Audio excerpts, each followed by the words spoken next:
Nehemiah, meaning comforted by Jehovah, was the son of Akaliah of Judah. He was among the Jews of the exile to Babylon.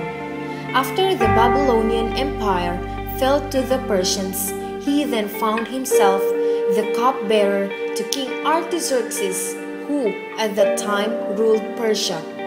Originally, the function of a cupbearer was to taste, either for quality or for poison or for both, carry and serve wine to his master.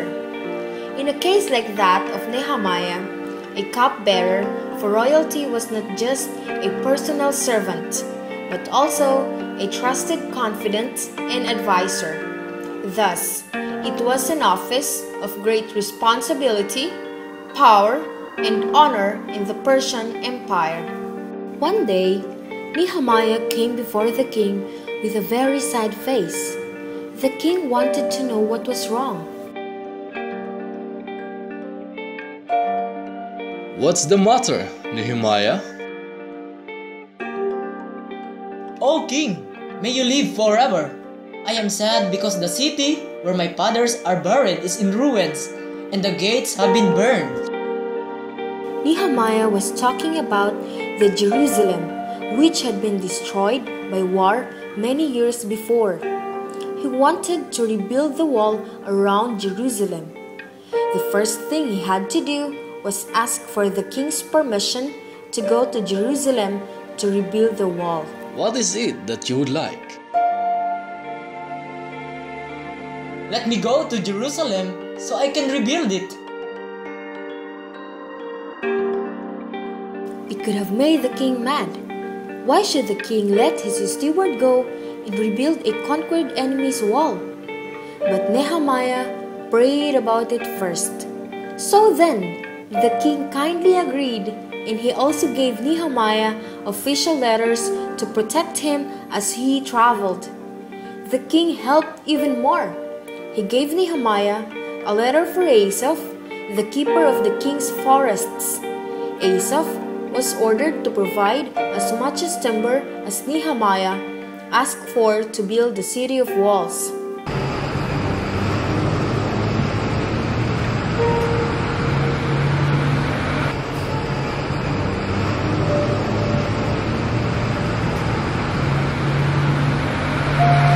When Nehemiah arrived in Jerusalem, he gathered the city officials and said, We're in trouble here. The city is in ruins and the gates are burned. Let's start rebuilding it.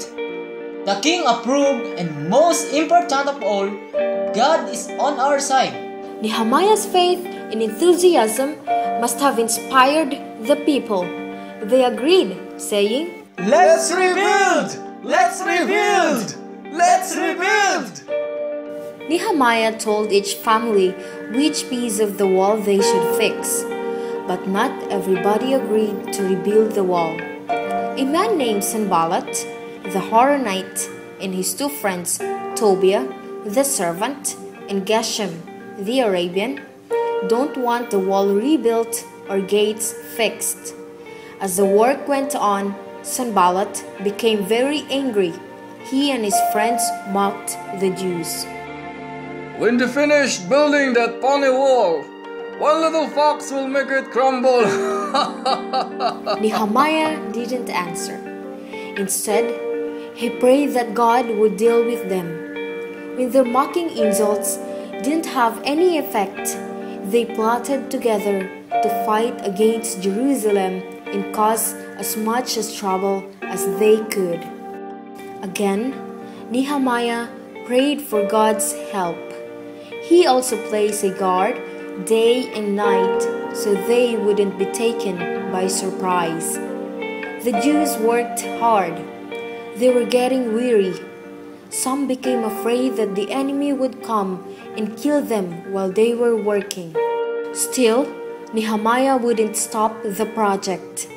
He put guards around the workers and reminded them that God is on their side and God is more powerful than any enemy.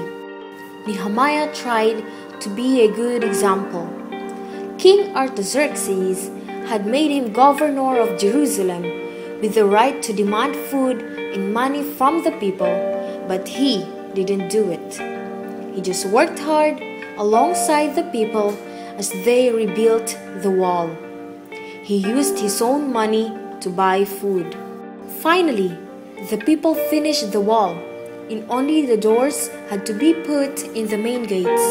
When Sanballat, Tobiah, and Geshem heard that there wasn't a gap in the walls anymore, they planned to harm Nehemiah. They sent messages for Nehemiah to meet them at a place called Ono. But Nehemiah knew they were trying to trick him out of the city so they could harm him. He wrote back, telling them that he would not leave the work to go visit with them. The wall was finally finished, and Nehemiah set guards to protect it. He also made the rule that the gates should not be opened after the sun came up. Through the night, they will be shut and barred. Now the city is safe. Many Jewish exiles from different parts of the world returned to Jerusalem. Nehemiah must have been very happy that he had finished the job God gave him to do in spite of all the obstacles. He stayed on in Jerusalem and helped the people to always obey God.